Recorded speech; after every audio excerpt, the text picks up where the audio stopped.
I lost my dad 2 years ago while we were out camping. I'll never forget anything about that day. It was an early morning in mid-October and as usual, Dad was ready for the annual camping trip.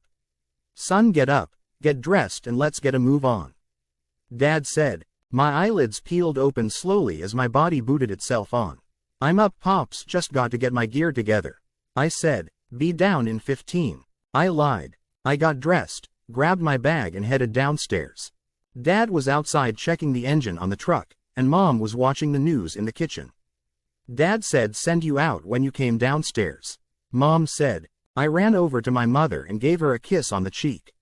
"Love you, Mama, I'll see you in a couple days," I said. She said it back, hugged me and shooed me off. Dad was getting the last bit of the equipment packed, so I decided to put my stuff in the car and wait for him to finish. "Son, come help me with this," Dad said. I made my way over.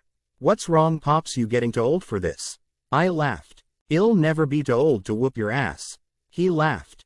"Tony, if anything ever happens, son, never go camping again," he said cryptically. "What's that supposed to mean, Dad?" I said, but he ignored me and kept going. I helped him with the rest of the equipment, we loaded it all up and got into the truck. My dad was a very kind man. Give you the shirt off his back kind of guy. He was funny, caring, and made you feel like you could conquer the world. He was also quiet and standoffish at times, which I figured was his military service bleeding out. He never really talked about it, but Mom would always say, "Dad came home after the war ended, but his mind is still at war." Some nights he would wake screaming and I'd hear Mom promising it was all okay and he's okay.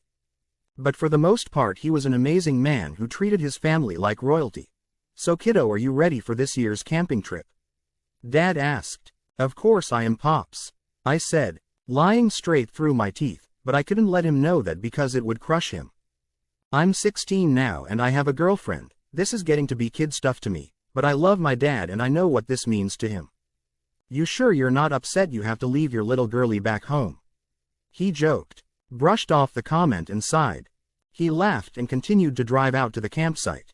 It took us about 4 hours to get out there.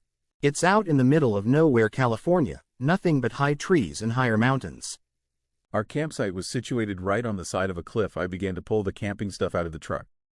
I noticed my dad pacing and muttering under mid-breath. He made his way around the area, checking things out. He seemed a little agitated, but I brushed it off and kept pulling things out. An hour or so later and camp was set up. It was about 3 p.m. at this point, and we were starting to get hungry. "Let's get down to that river and get us some dinner," Dad said. I agreed, and we made our way down to the river. It was a 5-minute hike down the hill from our campsite to the river.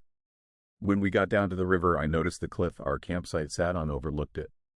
The river was quite violent, churning rapids loud as plane engines.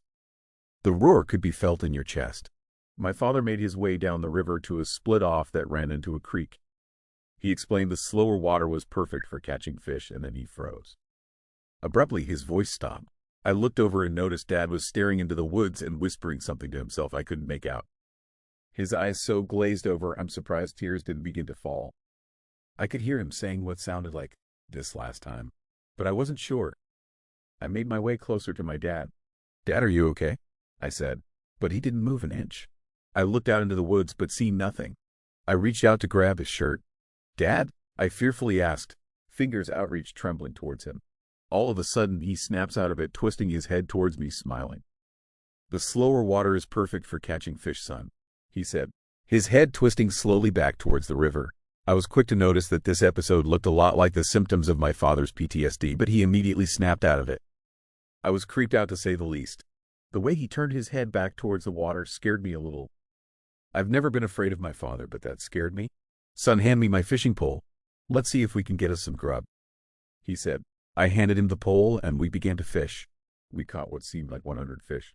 It basically turned into sport, seeing as how we caught so many. The entire time we were fishing and laughing, the episode played in my head on repeat. I tried my best to just forget it and enjoy the day with my dad. We went back to the campsite after fishing for a couple of hours. We scaled the fish, gutted them, and skewered them on some branches and began to cook them. Dad grabbed a beer out of his cooler, sat down with a piece of wood and began to whittle it. I stood at the cliff and looked at the river. I grabbed a rock and chucked it down into the water. I did say we were about 75 feet up, but I wasn't sure. I turned and looked at my dad, wanting to question him about what happened today, but I couldn't. Maybe I was too afraid to trigger his PTSD. I'm not sure what it was, but I couldn't. Dinner finished and we sat down to eat. Besides the creepiness of the day, I'd say it went pretty well. Dad cleaned up the dishes and I started to gather more wood for the coming day. By this time, it was about 8 p.m. and we were winding down. "How was your dinner, son, Tony?" he asked. "It was awesome, Dad. Thanks for cooking," I said. He shot me a thumbs up and started whittling the wood again. "Hey, Dad, what happened to you on the river today?" I worriedly asked. "What do you mean?" he asked. "You froze up, Dad, and repeated something you just told me," I said. "Froze up? What are you talking about?" he asked, agitated. "It was nothing, Dad. You must not have heard me," I said. "I haven't been sleeping very well, that's all. Don't worry about it, okay, son?" he said, calming down. He gestured over to his sleeping bag. "I'ma hit the hay, son. It'll wake you up early morning so we can go hunt," he said. "All right, good night. Love you, Dad." I sighed and disappeared into his tent, and I did the same. I fell asleep quite fast from the activities of the day. All of a sudden, I'm woken up to a scream. Not just any scream, but it sounded to me like the scream of someone being tortured. As soon as I sat up in my tent, it went quiet.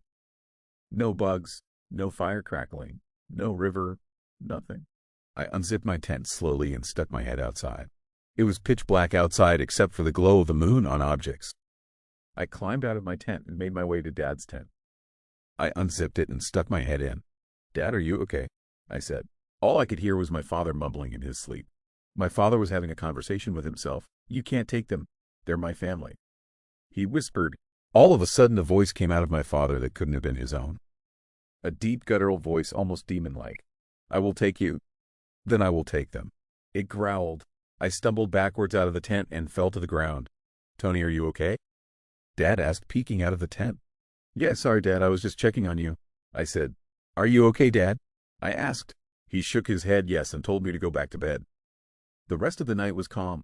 I laid in bed for an hour or so playing what I just heard over and over again in my head. I'm not sure what to chalk it up to, but I don't know if that was PTSD. The following day was pretty normal. We hiked around some, fished some more, and gathered wood for the night. He didn't say much all day and seemed irritated. All in all, another good day. I dared not ask Dad about what I heard him say in his sleep. I'm not even sure he would have told me. "All right, son, I'm out," Dad said. "Love you, Pops. See you in the morning," I said, the last thing I got to say. When I got into my tent, I could feel anxiety creeping up my back. The events of last night burning into my memory. I forced myself to stop thinking about it. I began to tell myself to calm down and man up, until I stood up and looked around in the darkness. That's when I noticed it. A silhouette of my dad standing completely still on the cliff's edge, whispering and looking down at the river. I gasped in horror and began to sprint towards my dad. I got about 10 feet behind him and froze. I could finally hear what he was saying. "You can have me, but not them. This is the last time you hurt me," he said, whispering. "Dad, are you?" Before I could even finish though, my dad looked back at me and said, "Never go camping again, son." And he leapt off of the cliff. "No," I screamed. The shock I felt almost made me pass out. I stood there emotionless, not understanding what just happened. Feelings slowly coming back to me, I began to sob. I ran to the cliff's edge, but there was nothing I could have done. Staring into the darkness, listening to the roar of the river below, reality began to set in. I need to get help right now. I grabbed the keys and hopped into the truck and drove all the way home to get help. I drove home in shock. I could swear I kept seeing my dad in the back of the truck. The entire 4-hour drive was a blur. I got home and rushed to my mother and explained to her what happened. He collapsed and began to sob. We called the authorities and they went out to search. Not a single trace was found of my father. It was like he disappeared. That was 2 years ago. I'm 18 now and it's coming up on our annual trip. I haven't gone in the last 2 years since I moved after that. I'm going up to stay with my mom for the weekend. The night I got there was the night before the annual trip was to take place. I got in, greeted my mother, and had dinner. That night I woke up to a cold chill running up my back. I opened my eyes and stared around the dark room. It was so quiet in the room it frightened me. A whisper broke through the darkness. "Son, get up," it whispered. I sat up on the bed and rubbed my eyes. That's when I noticed it. A person's face looking at me from the bottom of the window looking into the backyard. More specifically, my father's face. His skin was paper white and his hair was matted. His eyes were black and evil. He began to speak in a quiet, deep tone. "Son, are you ready to go camping?" he said, raising a hat and tapping on the window with his long, sharp fingernails. I stared in absolute horror, frozen by what I was looking at. I didn't say anything. I couldn't say anything. I stood up and backed away from the window. I turned the light on and he is gone. I open my door and go into my mother's room. "Mom, are you awake?" I asked. "Yes, I'm awake, son. What's wrong?" She asked, "Mom, we need to leave right now. Something is outside in it." Just then my mom cuts me off. "He can't get you, son, if you don't agree to go camping," she said as she rolled back over and went right back to sleep. "Mom, what the hell is that supposed to mean?" I yelled, but she ignored me. This is crazy, I thought to myself. Did I really just see my dead dad staring at me through the window? I decided to step outside and see for myself. I'm not going to be able to ever sleep again if I don't figure this out. I walked around the house to where my window was and nothing was there. Just the woods behind our house and nothing more. "Want you go camping with me, son?" A voice called from the woods. "Want you, please?" Just then a figure on all fours scuttles out of the woods towards me and begins to scream horrible screams. I fall backwards on my ass and close my eyes, waiting for the inevitable end. The screams get louder and louder until they're almost right on top of me.